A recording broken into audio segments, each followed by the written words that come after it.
इस वीडियो में मैथ के वीवीआई ऑब्जेक्टिव क्वेश्चन आपको बताने वाले हैं जो डायरेक्ट आपकी एग्जाम में यहां से क्वेश्चन आपको छपने वाला है। देखिए पहिल का क्वेश्चन देखिए और इसका आंसर बनाइए। देखिए इसमें बहुत सारे क्वेश्चनों को एकदम ट्रिक से मात्र 2 सेकंड में कैसे बनाया जाता है ये तरीका आपको सिखाने वाले हैं। देखिए पहिल का क्वेश्चन है कि दो परमेय संख्याओं के बीच कितने परमेय संख्या हो सकती है। ठीक है, यानी परमेय संख्या सबसे पहले आपको मालूम होना चाहिए कि परमेय संख्या किसे कहते हैं। नहीं जानते हैं कोई दिक्कत नहीं है, हम आपको अभी बताने वाले हैं। देखिए परमेय संख्या किसे कहते हैं हम लोग, जो P बटा Q के रूप में होता है ना उसी को हम लोग परमेय संख्या कहते हैं। ठीक है, क्या कहते हैं? परमेय संख्या कहते हैं। तो PQ क्या है? देखिए जैसे कि यहाँ पे अगर हम 2/5 लिख देंगे ना तो ये परमेय संख्या होगा, काहे कि ये ऊपर वाला P का मान हो जाएगा, नीचे वाला Q का मान हो जाएगा। ठीक है, यहीं पे अगर यहीं पे मान लीजिए कि यहीं पे अगर 7 हम लिख दिए, -7/2 लिख दिए, फिर ये भी परमेय संख्या है। क्या है?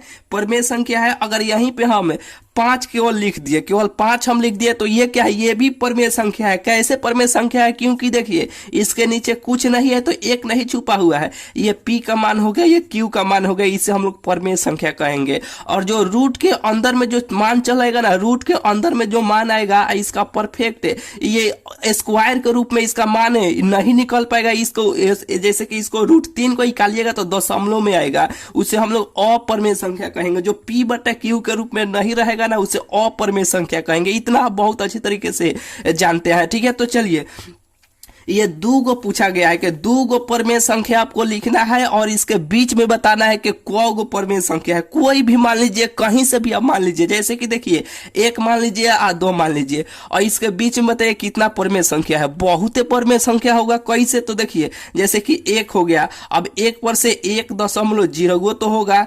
1.02 तो भी होगा, 1.075 तो भी होगा, 1 दशमलव यहाँ पर रहेगा, 1.11 भी होगा कि नहीं?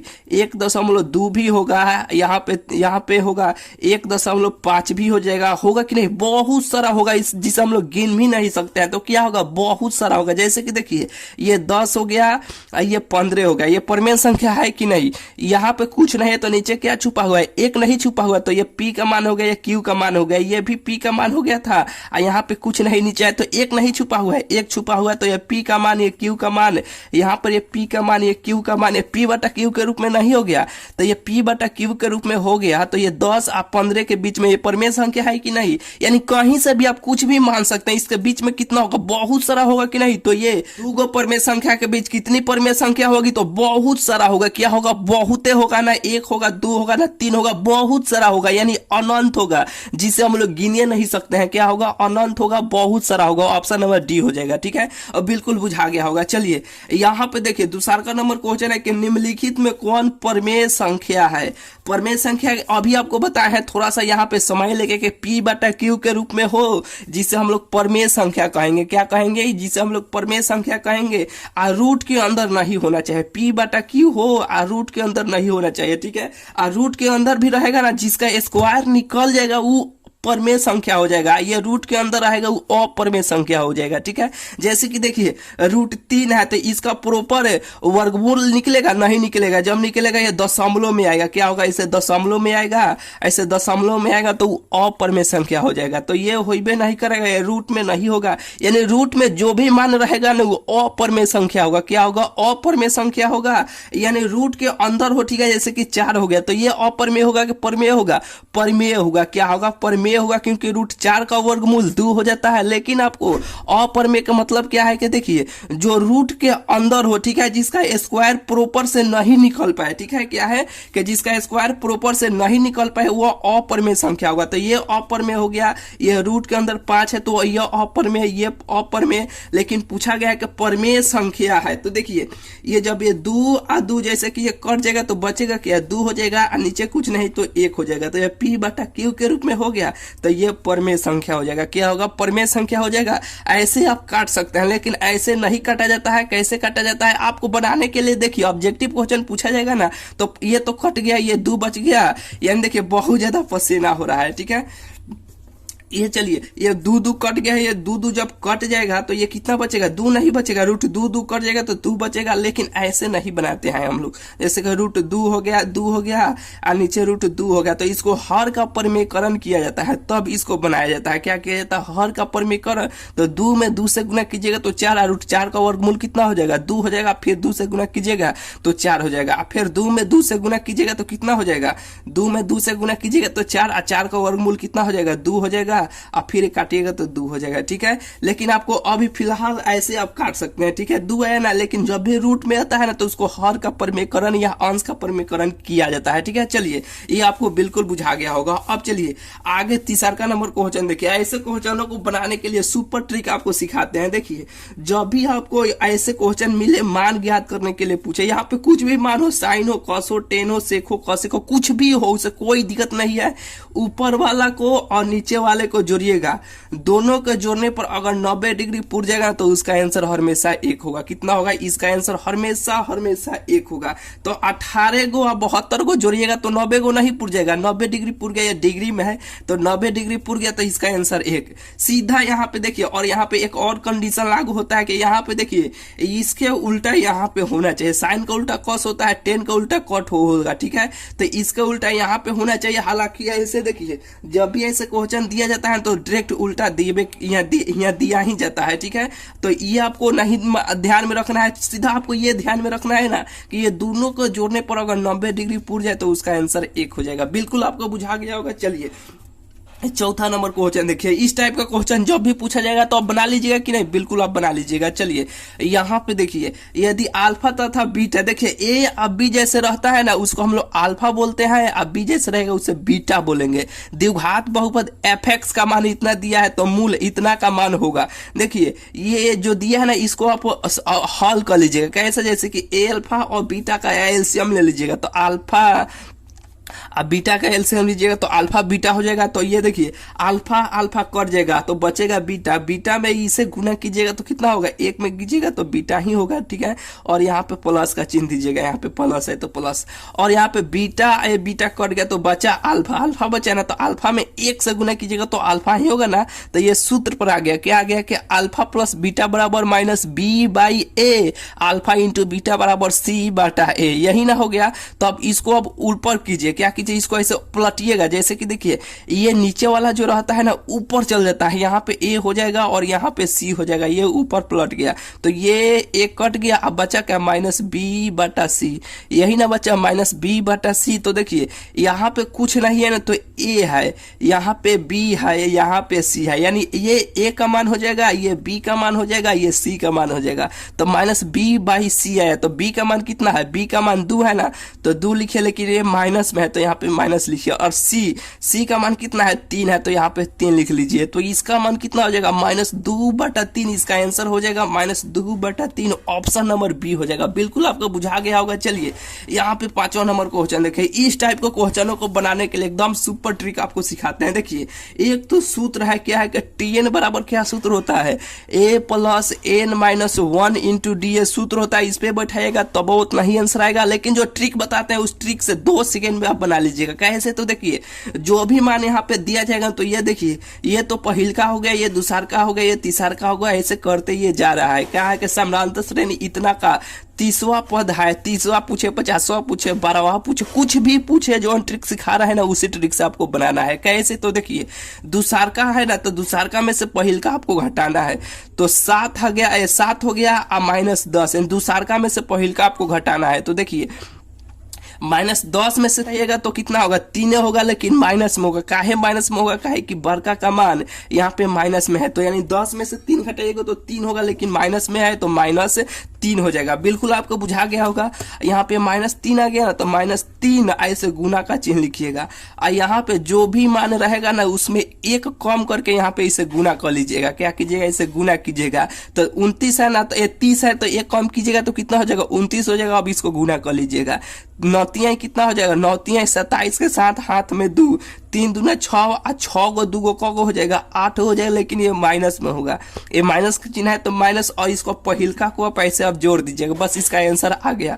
पहिलका को जोड़िएगा तो ये माइनस में है, ये काथी में है, यहाँ पे प्लस में है, तो ये घटाइएगा तो कितना हो जाएगा, ये 77 हो जाएगा, -77 इसका आंसर हो जाएगा। जो ऑप्शन नंबर, इसमें ऑप्शन लिखने में थोड़ा सा इधर उधर हुआ है, कहीं पे 77 मान लीजिए, इसी को आप -77 मान लीजिए, यही इसका आंसर हो जाएगा। बिल्कुल आपको बुझा गया होगा। इसी टाइप का ये भी क्वेश्चन है। चलिए इसे आप कैसे बनाएगा, जैसे आपको बताया है ना वैसे ही आपको इसे भी बनाना है। चलिए इसमें ना ऑप्शन गलत लिखा है, लेकिन इसमें सही होगा। जैसे कि आपको क्या बोले हैं कि दुसारका में से पहिलका आपको घटा लेना है, तो यहाँ में देखिए 7 में ये दुसारका है, आप पहिलका घटाइएगा तो कितना हो जाएगा, दुसारका में से पहिलका घटाइएगा तो कितना हो जाएगा, 5 हो जाएगा। और जब 5 हो गया तो यहाँ क्या करते हैं, यानी इसमें से एगो कम करके गुना कर देते हैं। तो अब इसको गुना कीजिएगा तो 9 5 कितना हो जाएगा, 9 5 45 हो जाएगा, और पहिलका को जोड़ दीजिएगा, यानी इसमें पहिलका को जोड़िएगा तो कितना हो जाएगा, 45 को 2 को होगा 46 47 हो जाएगा। ऑप्शन नंबर इसका सी हो जाएगा। बिल्कुल आपको बुझा गया होगा। करना क्या है, फिर से एक बार सीखिए कि यहाँ पे जो भी मान दिया जाएगा उस दुसारका में से पहिलका आपको घटा लेना है, इसमें एक कम करके जो भी पूछा जाएगा ना, एक कम करके यहाँ पे उसे गुना कर लीजिएगा। गुना करने के बाद ये जो पहिलका रहेगा उसको जोड़ दीजिएगा, इसका आंसर आपको आ जाएगा। अगर टीएन के सूत्र पर भी बैठाइएगा, टी प्लस ए, टीएन बराबर A plus N minus 1 into D जो सूत्र होता है उतना ही आंसर आएगा। ठीक है, जितना इस तरह आ रहा है। ठीक है, बिल्कुल आपको ये सूत्र पर बैठा के आप देख लीजिए, उतना ही आंसर आएगा। चलिए ये 6वां नंबर क्वेश्चन हो गया। 7वां नंबर क्वेश्चन देखिए, ये 7वां नंबर क्वेश्चन बहुत बेहतरीन है। 7वां और 8वां दोनों क्वेश्चन देखिए तो इसमें आपको क्या डिफरेंट आपको लग रहा है। ये 7वां नंबर क्वेश्चन और 8वां नंबर क्वेश्चन, ये दोनों में से एक क्वेश्चन आपके एग्जाम में डायरेक्ट इस साल छपने वाला है। क्या है कि देखिए, दो समरूप त्रिभुज की संगत भुजाओं का अनुपात इतना है, तो क्षेत्रफल का अनुपात पूछा गया है, क्षेत्रफल। फिर यहाँ पे देखिए, दो समबाहु त्रिभुज के क्षेत्रफल का अनुपात इतना है, तो इनके संगत भुजाओं का मान कितना, यहाँ पे संगत भुजा पूछा गया है, यहाँ पे क्षेत्रफल पूछा गया है। कुछ आपको डिफरेंट बुझाया, यानी क्षेत्रफल का मतलब क्या, जो भी जैसे कि मान लीजिए अगर 4 आता है तो 4 सेंटीमीटर स्क्वायर हम लिखते हैं, स्क्वायर लिखते हैं ना, काहे लिखते हैं, काहे कि ये क्षेत्रफल का बात है। ठीक है, तो जब भी यहाँ पे क्षेत्र, यहाँ पे भुजा का मान दिया जाएगा और क्षेत्रफल का मान पूछा जाएगा ना, क्षेत्रफल का मतलब क्या होता है, स्क्वायर होता है, स्क्वायर होता है ना, तो यहाँ पे जो भी मान रहेगा ना, इसको आप स्क्वायर कर दीजिएगा। क्या कीजिएगा, इसको आप स्क्वायर कर दीजिएगा, यानी 4 का स्क्वायर कितना हो जाएगा, 4 चौका 16, और 9 का स्क्वायर 9 81, यानी 16 अनुपात 81 इसका आंसर हो जाएगा। जो अनुपात को हम बाटा भी बोलते हैं, क्या बोलते हैं हम लोग, अनुपात को बाटा भी बोलते हैं, यानी भाग भी बोलते हैं। बिल्कुल आपको बुझा गया होगा, यानी 16 और बाटा 81 इसका आंसर हो जाएगा। ऑप्शन नंबर इसका बी हो जाएगा। बिल्कुल आपको बुझा गया। क्षेत्रफल पूछा जाएगा तो इस क्षेत्रफल का मतलब क्या होता है, स्क्वायर होता है, तो स्क्वायर कर दीजिएगा। यहीं पे देखिए, क्षेत्रफल का अनुपात दिया है, यानी स्क्वायर का मान दिया गया है और भुजा का मान पूछा जा रहा है, तो इसको आप ऐसे सीधा सीधा ऐसे रूट चढ़ा दीजिएगा। क्षेत्रफल का मान दिया गया है ना, तो इसको यानी स्क्वायर का मान दिया गया है, तो इसको रूट चढ़ा दीजिएगा, इसको बाहर कर लीजिएगा। यानी 9 का वर्गमूल कितना होता है, 3 होता है, या 4 का कितना होता है, 2 होता है, तो 3:2 इसका आंसर हो जाएगा। ऑप्शन नंबर इसका बी हो जाएगा। यानी देखिए ऐसे, जैसे कि √9 हो गया तो √9 रूट से बाहर निकलेगा तो 3 हो जाएगा कि नहीं। जैसे कि देखिए 3 में फिर 3 से गुना कीजिएगा तो 3 3 9, और जब रूट के अंदर 2 को मान सेम रहता है तो एक बाहर चलता है। ये आप बहुत अच्छे तरीके से जानते हैं। बिल्कुल आपको बुझा गया होगा। चलिए ये दोनों टाइप का क्वेश्चन आपको बिल्कुल बुझा गया होगा कि क्षेत्रफल पूछा जाएगा तो क्षेत्रफल का मतलब होता है स्क्वायर, तो स्क्वायर कर देना है। क्षेत्रफल का मान दिया जाएगा, भुजा का मान पूछा जाएगा, तो सीधा ऐसे रूट चढ़ा दीजिएगा, इसका आंसर आपको भेटा जाएगा। बिल्कुल आपको बुझा गया होगा। चलिए यहाँ पे देखिए 9 नंबर क्वेश्चन देखिए और 10 नंबर दोनों क्वेश्चन देखिए। क्या है कि देखिए 9 नंबर क्वेश्चन है कि बिंदु 4-3 किस चतुर्थांश में स्थित है। चतुर्थांश का मतलब क्या होता है कि किस पाद में स्थित है, तो ऐसे आपको प्लस का चिन्ह ऐसे आपको देना है। यहाँ पे लिखना है x, इसको लिखना है x डैश, यानी डैश लिखना है, ऊपर लिखना है y या नीचे लिखना है y डैश। दाहिना हाथ को x मानिएगा, यहाँ पे बावा हाथ को x डैश मानिएगा। ऊपर मुड़ी है तो ऊपर y मानिएगा, नीचे y डैश मानिएगा। और देखिए जो भी यहाँ पे जो भी देखिए जो यहाँ पे खुला खुला रहेगा, जैसे कि एक्स डैश हो गया, ये वाई डैश हो गया, यानी देखिए जो इस पर जिस पे डैश नहीं रहेगा ना उसके लिए आप प्लस लिखिएगा, और जिस पे माइनस ऐसे डैश लगा है ना उसके लिए आप माइनस लिखिएगा। और सबसे पहले एक्स का मान लिखिएगा, काथी का मान, सबसे पहले एक्स का मान लिखिएगा। तो इसमें देखिए सबसे पहले एक्स का मान आपको लिखना है, तो एक्स के लिए क्या होगा, एक्स के लिए प्लस, और वाई के डैश यहाँ मूरी पर कुछ नहीं है तो इसके लिए भी प्लस, क्या होगा, प्लस प्लस होगा। नहीं बुझाया, नहीं बुझाया, फिर से कहना क्या चाहते हैं कि देखिए सबसे पहले एक्स का मान लिखाएगा और तब वाई का मान लिखाएगा, तो एक्स का मान लिखा गया, वाई का मान भी लिखा गया। क्या बोले हैं कि जिसके मूरी पर ऐसे डैश रहेगा उसके लिए माइनस का प्रयोग कीजिएगा, और जिसके मूरी पर डैश नहीं रहेगा उसके लिए प्लस का चिन्ह प्रयोग कीजिएगा। यहाँ पे देखिए यहाँ पे डैश थोड़े था तो इसके लिए प्लस, तो ये प्लस प्लस हो गया, बिल्कुल आपको बुझा गया होगा। और यहाँ पे देखिए ये सबसे पहले एक्स का मान लिखना है, तो एक्स का मान ये डैश है ना, माइनस पर है ना, तो माइनस यानी मूरी पर ऐसे एक बिंदु है ना, तो इसके लिए माइनस का प्रयोग कीजिएगा। और यहाँ पे उस पर से ये कुछ नहीं है तो इसके लिए इस पर प्लस का चिन्ह दीजिएगा, ठीक है, यानी वाई के लिए प्लस, बिल्कुल आपको बुझा गया होगा। यहाँ पे सबसे पहले एक्स का मान, तो सबसे पहले एक्स का मान फिर वाई का मान, काहे माइनस माइनस लिखे हैं, काहे कि ये डैश है, माइनस माइनस है, तो माइनस माइनस के लिए हम लोग जिस पे यानी मूरी पर ऐसे बिंदु जैसा रहता है उसके लिए माइनस माइनस का प्रयोग करते हैं, बिल्कुल आपको बुझा गया होगा। चलिए यहाँ पे देखिए ये सबसे पहले एक्स का मान, तो सबसे पहले एक्स का मान तो कुछ नहीं है तो प्लस, यानी मूरी पर कुछ नहीं तो प्लस, और यहाँ पे मूरी पर -1 है तो इसके लिए माइनस, बिल्कुल आपको बुझा गया होगा। ये चतुर्थांश तैयार हो गया, बिल्कुल आपको बुझा गया होगा। चलिए यहाँ पे चलिए घड़ी कैसे चलता है, घड़ी जैसे कि देखिए ये 12 हो गया, ये 1 हो गया, ये 2 हो गया, ये 3 हो गया, ये 4 हो गया, 5 हो गया, 6 ऐसे होता है ना। तो घड़ी कैसे चलता है, ऐसे 12 पर से 1 आता है, यानी ऐसे ऐसे चलता है, ऐसे चलता है ना, ऐसे ऐसे ऐसे। और घड़ी के आपको देखिए ये क्लॉकवाइज हो गया, तो आपको एंटी क्लॉकवाइज यानी उल्टा चलना है, यानी उल्टा चलना है। तो इसको मानिएगा 1, इसको मानिएगा 2, इसको मानिएगा आप 3, इसको मानिएगा 4। ये चतुर्थांश तैयार हो गए। 1 या 2 बार प्रेस्टी कीजिएगा, बिल्कुल आपको बुझा जाएगा कि सबसे पहले प्लस का चिन्ह देना है, दाहिने वालों को एक्स मानिएगा, बाएं वालों को एक्स डैश मानिएगा, ऊपर वाई नीचे वाई डैश। सबसे पहले एक्स का मान लिखेंगे और जो भी डैश रहेगा उसके लिए माइनस का प्रयोग करेंगे। 1 या 2 बार आप प्रेस्टी कीजिएगा, बिल्कुल आपको ये चतुर्थांश बनाने चलेगा। अब देखिए जब ये बन गया तो पूछा क्या है, यहाँ पे देखिए 4 और -3, तो यहाँ पे देखिए कुछ नहीं है, यहाँ पे कुछ नहीं तो प्लस है ना, तो प्लस, यहाँ पे क्या है माइनस, यानी प्लस और माइनस। अब देखना है कि किस चतुर्थांश में आता है, क्या है कि प्लस और माइनस किस चतुर्थांश में आता है, तो प्लस और माइनस चतुर्थ, यानी 1 2 3 4 चौथा में आता है, तो इसको हम लोग चतुर्थ बोलेंगे, जो ऑप्शन नंबर इसका डी हो जाएगा। और यहीं पे -2, यहाँ पे -2 और -2 पूछा जाता तो ये किस चतुर्थांश में है, तो माइनस माइनस है ना, तो माइनस माइनस आपको अब देखना है किस चतुर्थांश में आता है, तो माइनस माइनस ये दूसरका में आता है, तो ये तीसरका में आता है, तो ये तृतीय चतुर्थांश में हो जाएगा। ये तीसरका में आएगा तो तृतीय, दूसरका में तो द्वितीय, पहिलका में आएगा तो प्रथम, चौथा में आएगा तो चतुर्थ, बिल्कुल आपको बुझा गया होगा। चलिए ये आपको चतुर्थांश वाला सवाल बुझा गया। चलिए ये 10वां नंबर क्वेश्चन है कि कार्तीय तल में स्थित किसी बिंदु का कोटि का मान क्या होगा। कोटि और भुज हमेशा पूछा जाता है कि कोटि का मान बताइए और भुज का मान बताइए। देखिए कोटि यानी कोटि और भुज, यानी जहां पर भी आप है ना, यानी आप किसी का भुज है, क्या है कि आप भुज है। भुज का मतलब क्या, देखिए जैसे कि कोठी, आप देहात से होंगे ना, गांव से होंगे तो कोटी घर में बनता है माटी का, पहले अनाज रखने वाला बनता था, तो दूसरका नंबर वाला कोटी, जैसे कि आप जहां पर रहेंगे वहां पे आप भुज हो गए, यानी घरे माटी का कोठी होता है जिसमें अनाज, अब ना ड्राम आ गया, ड्राम में अनाज अनाज अब ना रखाता है, लेकिन पहले माटी का बनता था ना, तो कोटी दूसरका नंबर आ भूंज, यानी भूंज पहिलका नंबर और दूसरका नंबर घर वाला कोटी। बिल्कुल आपको बुझा गया होगा क्या है कि कार्तीय तल में स्थित किसी बिंदु का मान होगा। यानी यहाँ पे देखिए, यहाँ पे आप 5 लिख लीजिए, 5 ये देखिए भस गया शायद, और यहाँ पे 6 लिख लीजिए, क्या लिख लीजिए यहाँ पे 6, 5 6 लिख लीजिए, ठीक है। तो पहिलका का मतलब क्या, भूंज कोटी पूछा गया है ना, कोटी यानी दूसरका नंबर घर वाला, क्या होगा घर वाला, तो ये 6 हो जाएगा, क्या होगा 6 हो जाएगा। अगर यहीं पे भूंज पूछा जाता है तो भूंज 5 हो जाता है, ठीक है, बिल्कुल आपको बुझा गया होगा।